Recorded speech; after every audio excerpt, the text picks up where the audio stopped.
underdogs, underestimated, we the ones.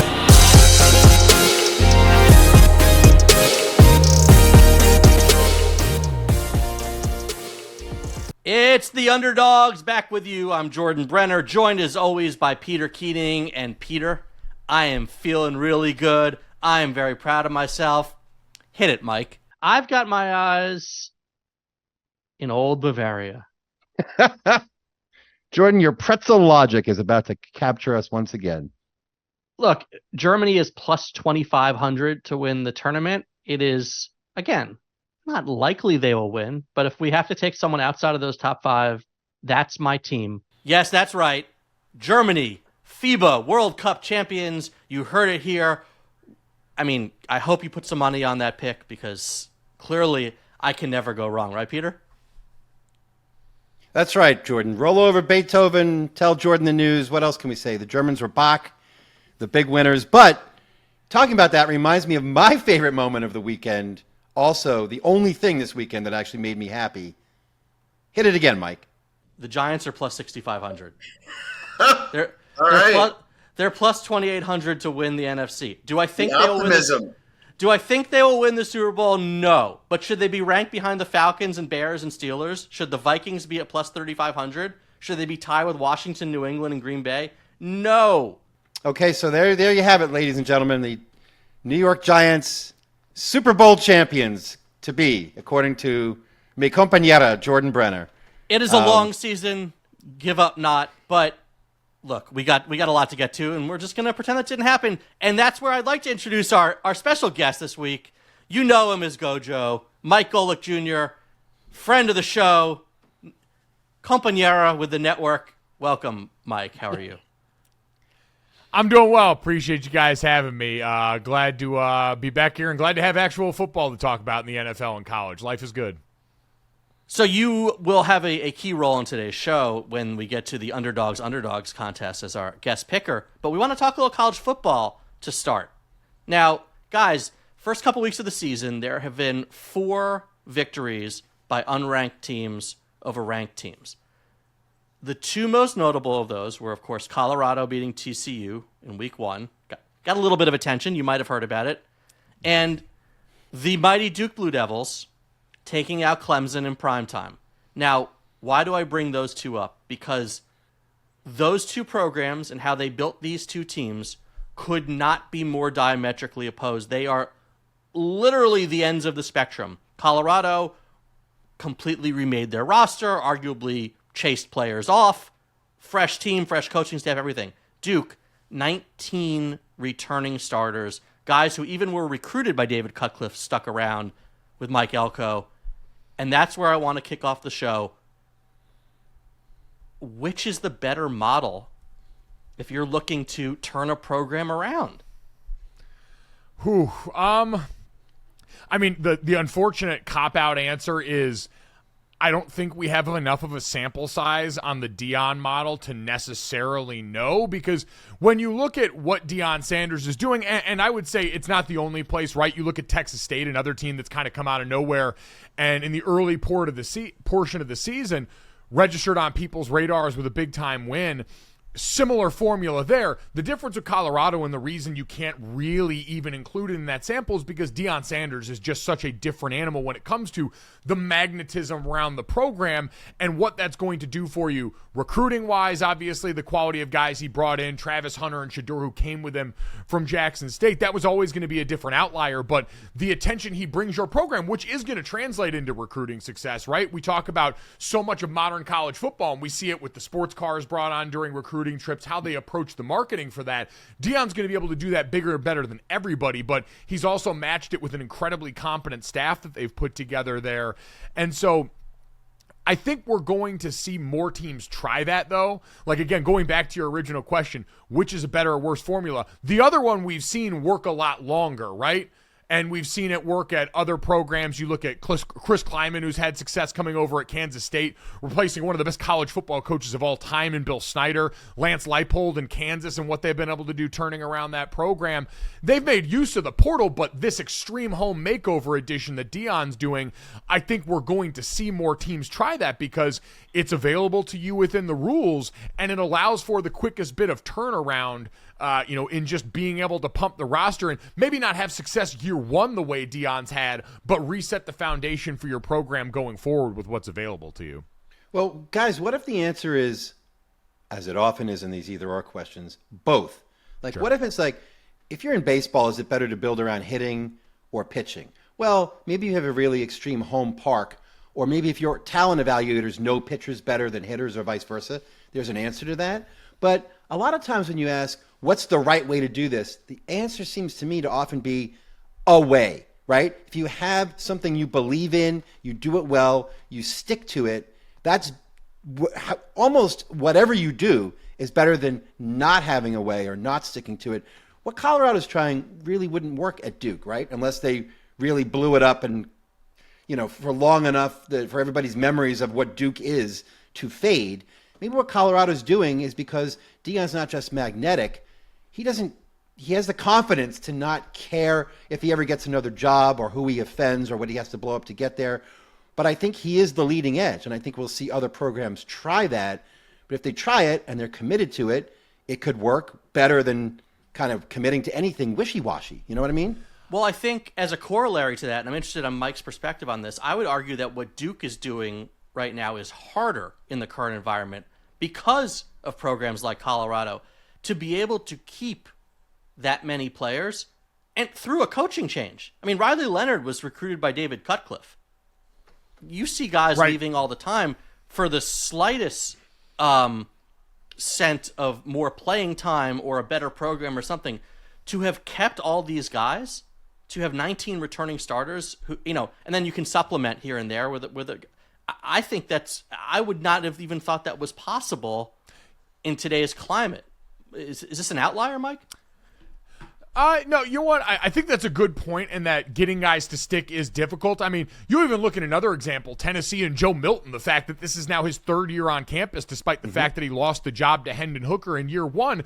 And some of that's going to be predicated on different spots, right? What your compensation package looks like. I know Texas had a lot of people gunning after their backup quarterback this offseason, at least reportedly, and we're able to put together packages for these guys to say NIL-wise, reportedly. So these are all the things about the new world. But I think you also hit on what's at the core of this. And Peter, you brought up the idea of, having a formula. This is also a Jimmy's and Joe's thing, right? If you go to a program and you inherit a star quarterback, and Riley Leonard falls into that category of underrated but quality quarterback returning in college football, you've got more to build around than most. I think it's always going to be a healthy blend too. This might work good as far as restarting and resetting at certain programs depending on what you inherit.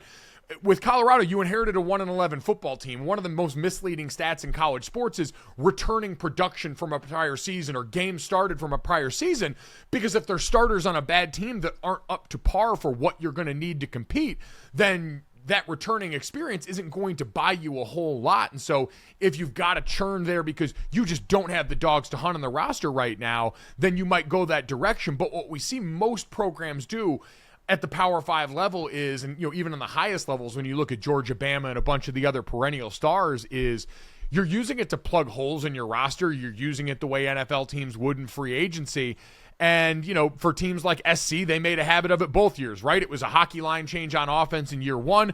This year in year two, it's been largely on the defensive side of the ball. They went to work in the portal. So everyone's going to use it differently, and it's going to be finding that healthy blend that your program specifically, like you brought up, what your program can absorb and realistically pull off based on the resources that you have. And Colorado, remember, changed a bunch of rules that made it a lot easier for Deion to get transfer players in there right when he first got started. So it's going to require give and take top to bottom that Colorado was willing to do. It's always easier to see these things in retrospect, right? But in retrospect, it's a perfect storm at Colorado, right? They really embraced, as you're saying, not many teams have the guts to embrace nowhere to go but up. Right? Even if you're 1-11 and 2-10 or something disastrous, either you don't have the money, like the NIL money, or you don't have the forethought, or you're just stuck in your old ways. A lot of those teams that really bottom out hire the same old coaches, the same old staffs, embrace the same old ways, don't change up all that much. They were willing to say there is nowhere to go but up and free up the money and say, go for it. And he went for it. I also do think, to that standpoint, you just hit on something really interesting, and I think is a common thread for a bunch of the names we mentioned. Hiring someone with upside as opposed to retread hires that are big names. Go back to when Kansas hired Les Miles, big name. You could sell the ESPN Plus series, do all that stuff. And then instead you go out and hire Lance Leipold, who comes over from Buffalo, has a background in non-high D1A football. He changes that. Chris Kleiman changes that. You look out in Washington with Kalen DeBoer right now and what he's doing with that program. And Deion Sanders, coming from Jackson State, coming from FCS, HBCU football. Different trajectory because, again, we know he's Deion Sanders, but the trend there at least is, hey, we're looking at someone with upside who's going to come in and breathe life into this program, not just be set in their ways. Mike, well, it's the first rule of underdogs, Peter, right? Well, right. To hit risk, untapped potential, upside. Right. Yeah. Let me ask you about that specifically. Do you think in this day and age, HBCUs are an undervalued pool of players and source of potential? I mean, given everything Deion has said, of course, some of it's hype, some of it is his own experience, some of it's based on his experiences. Is there still talent there, players or coaching, that's being overlooked in general or on average by the rest of FBS? Oh, I would say so. I mean, there's so many different reasons why players end up at certain spots and choose different schools. There's always going to be talent. And the rule used to always be, you'd hear in the NFL say, hey, if you're talented, we'll find you. Yeah, I mean, the organizations that are willing to work hard and do the work. And in college football, I think before, when transferring was a little bit more difficult of a proposition, you didn't see as many people maybe constantly looking. But now I wouldn't be surprised if we see a bigger recognition of that represented in the portal, because now you've got staffs whose whole job it is to be watching in the portal, looking out to see who's jumping in there.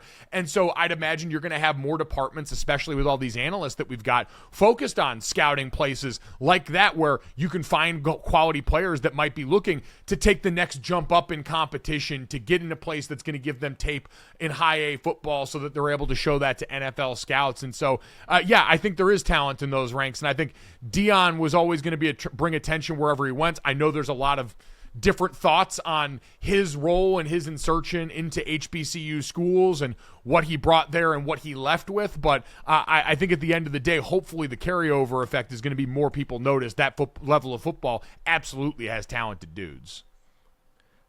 Well, guys, we could go on this forever. I think one thing is clear. The idea that NIL would mean only a few teams could compete hasn't played out that way so far, because it's added more chaos to the system. We know chaos leads to upsets. Speaking of chaos, it's almost time for week 2 of the Underdogs Underdogs contest. We'll be back with our picks right after this. All right, we're back, and it's time for everyone's favorite international competition, the Underdogs Underdogs contest. If you're unfamiliar, we have to pick NFL games in a snake draft order.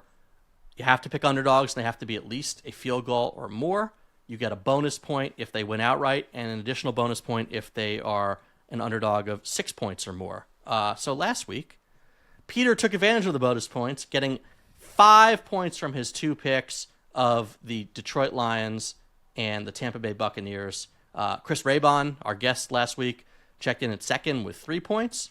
And someone had no points, but I don't know who that was, and we're not going to talk about it. So, on that note, our guest picker this week... Blame it on the draft order. Yeah. So, the draft order this week, I think we move up a spot each week. Or do we move down? What do we do, Peter? I think whoever was 2 last week picks first this week. Okay. So, that's me. All right. So I thought it was our guest. I was trying to rig that to let Raybon Mike go first last week. How unfortunate. All right, so it's going to go me, you, Golic's got the double pick, and then it comes back to you, me. Right. All right? Okay. So, yep. All right. With my first pick in... Wait. Is there NIL money? Is there money in the portal if I bring the right team through? This is not for any cash at all. Is that right? We're not offering our guest any prize? I think last place leaves the show. Like, and if a guest beats one of us, it's it's a loser guest leaves next town year. show. Okay, nice. My wife's standard prize for anything like this is a gift card to Buffalo Wild Wings. So maybe we can, or anybody who wants to sponsor this segment, we'll get them a gift card. How about that? Hey, there we go. I love it. Boom. Chili's, talk to us, baby. Exactly. All right, with my first pick in the Week 2 Underdogs Underdogs contest, and for the second week in a row with the first pick, I will take the Tennessee Titans. They're getting 3 points at home against the Chargers. It's the same rubric as last week that Raybon used. Mike Vrabel as an underdog. He's 25-15-1 as an underdog. Now he's a home dog, and it's a coaching mismatch. I mean, I've defended Brandon Staley long enough. Watching him botch a timeout at the end of the first half, leaving Miami time on the clock for no reason, which led to a pass interference and a field goal, was just coaching malpractice. The Chargers' run defense is not up to par. I think Derrick Henry's going to have a huge day. So, yeah, I love the Titans in this spot as a home dog. All right, so that was my pick. Peter, you're up next with the second pick in the draft. Okay. This seems like a fairly straightforward pick to me. I'm going to take Chicago +3 at Tampa. This early in the season, you have to go with what's going to hold steady or bounce back from last year based on analytics that are stable and metrics that don't bounce around a lot. And we've looked at the Bears, how they did worse than they should have given the points they scored and allowed last year, how they have had several players and brought on several more who caught fewer balls than they should have, how everything's contributing to what looks like a Bears resurgence this year. The division, injuries, their schedule is easier this year. And yeah, they stunk up the joint in week 1. That's exactly the time when you can count on everybody to overreact and say that Justin Fields no good, the receivers are no good, blah, blah, blah, blah, blah. Week 2 is when you have to respond to week 1 overreactions. Give me Chicago, who's going to be right in the middle of this, having a much stronger year than people expect, against Tampa, who, by the way, Tampa was outgained, particularly on the ground, against Minnesota last week. Very fortunate that Kirk Cousins had 3 turnovers to pull out that game. So give me Chicago. All right, so I've got back-to-back picks here, right? You've got the sandwich, Yep. All right, I got the sandwich here. All right, let's see. With what's left on the board here, I am going to go... I'll go Cardinals +5.5 at home, bringing in the Giants here. I think the Giants are a team that are going to bounce back and look better than they did week 1. I think that game script was a nightmare for them. Got away, forced them into the things that they do worst. That being said, they're banged up front right now. We know they struggled against a much better Dallas Cowboys defensive front, but Andrew Thomas with a hamstring injury could be interesting to monitor here this week. Matt Pert, their swing backup tackle, also got hurt in that game when Andrew Thomas went down. And so I think we've seen Arizona is going to be a weird amorphous blob for a little bit, especially here. Dobbs coming over early in the season. Not a lot to really run with how they're going to use him. It's all new for them right now. And this Giants team, I think, is one that's going to look better, but was also primed for regression going into this season, all the close game stuff from last year. So I'll take a close one here where the Giants still win, but I think Arizona keeps it froggy. And then I will go, man, I've been seesawing back and forth and was trying to filibuster for this pick. I'll go Ravens +3.5 at Cincy. I think Cincinnati's slow starts at the beginning of the season have become something we're pretty accustomed to. I know last week for the Ravens, underwhelming. Lamar Jackson's average depth of target was like 5 yards, which is well under his career average and surprising for everyone with Monken. Tons of injuries for them. We know that J.K. Dobbins gets the headline, but Ronnie Stanley at left tackle is a big one. Marcus Williams at safety is a big one there. Unfortunately, the backups in those spots are kind of used to playing time there based on the injuries at some of those positions. But the most encouraging thing for me, I believe Mark Andrews, again, we're recording early in the week, favorable report from Jim Harbaugh about his injury status, been dealing with that quad. And we made a big deal about Travis Kelce being out in that Kansas City offense and what it meant. I think because Zay Flowers was so tantalizing, we underrated what Mark Andrews has meant to Lamar Jackson for so long. And so if he can come back and play, I think they can make that interesting against a Cincinnati team that up front offensively, we're still going to be in wait and see if they've fully completed that offensive line the way they think they have. And I think Joe Burrow's calf's still bothering him. So I don't know how whole he's going to be going into this week. And Jim Harbaugh, 44, 30-3 is an underdog, so gotta like it. Peter, you're up again. Okay, I'll make this quick. I'll take Carolina. I think it's 3.5 now. Plus 3.5 is the line against the No, Saints. it's our line's 3. Our line is 3. Stop cheating. Okay, I sent that's you the fine. lines. I was willing to take them at 3.5, which is where I found them, but that's okay. In the last 10 years, teams that have lost by 10 or more points you're willing to take in them week getting one another half a are point. 63. That's right. I was saying I was generous. Are 63% against the spread in week 2. Look, big money has moved toward Carolina on the betting lines recently. I don't think analytic systems show anything like a 3.5 point gap between these two teams. The last 5 times they've played, I think the combined scores haven't broken 30. So it's going to be a close, nasty game with interesting, fun players, but it's just not good. These teams don't blow each other out. They don't score a lot of points, and Carolina's due to bounce back. Give me +3, I guess +3 against New Orleans, who I'm not getting that sold extra on half a yet point, buddy. at all. Yeah, that's right. All right, my last pick, and I have 2 I really like. These were 2 of my top 3 picks, actually. But I'm going to go with the Seahawks +5.5 at the Lions. I got it +6 earlier today, but it's down to +5.5.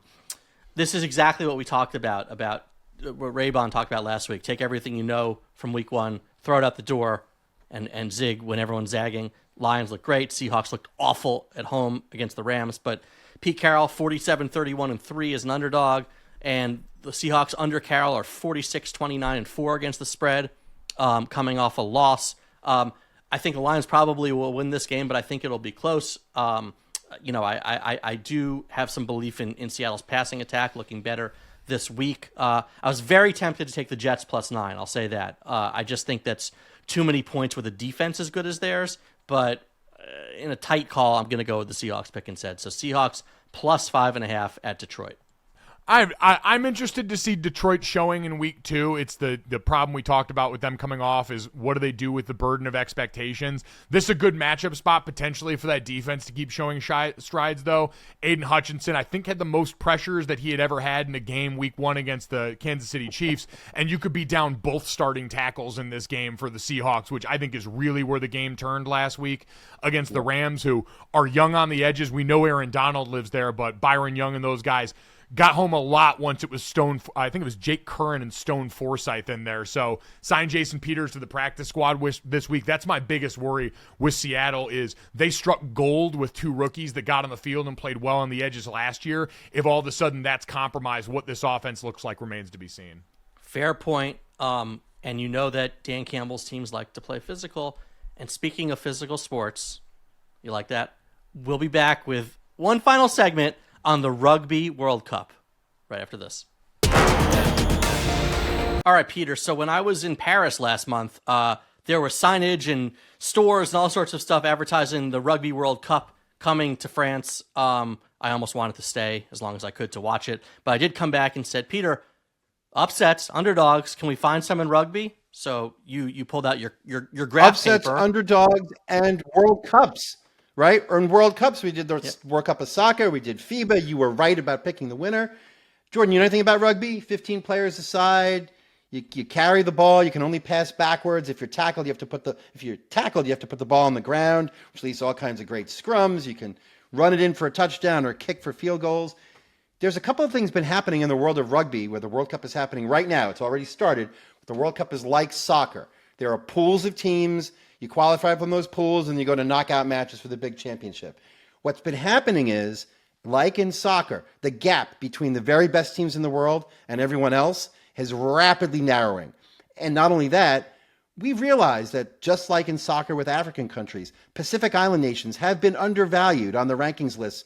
And most important of all, this is what to keep in mind, this year, for this cycle of this World Cup, international rugby is instituted birthright playing. That means if you're from one country, you play professionally for another country, you can go back home, as everybody does in soccer, to play for your place of birth in the World Cup. This is a huge bonus to the nations like Fiji, Tonga, Samoa, which have developed great players, but who are often found playing in Europe. So I think this smells trouble in Group C for Wales, the second best team in that group by the ratings, but they're going to have to play Fiji. They're going to have to play Georgia and Portugal. Both of those teams have pulled off big upsets. Portugal stole the U.S.'s spot in this tournament on a last-minute penalty kick last year. And also, if you Fiji right now, plus 1,000 to win, plus 240 to qualify from Group C. If you want a little bit longer odds, look to Samoa in Group D, plus 3,500 to win, plus 800 to qualify. They've put a couple of great players into international teams who are back now playing for the Samoans. Fiji, Samoa, big underdogs, fun teams to root for, got their players back home. Look for them as good candidates in the ongoing Rugby World Cup. Fiji already lost a close one to Wales, and we will be following throughout. See if Peter. Fiji was this can close. match It was my like World Cup 32-26 in their opening match. It's crazy. Yeah, it was 32-26. Well, it was speaking this of close. crazy, that wraps another episode of Underdogs. We can't wait to see you all next week.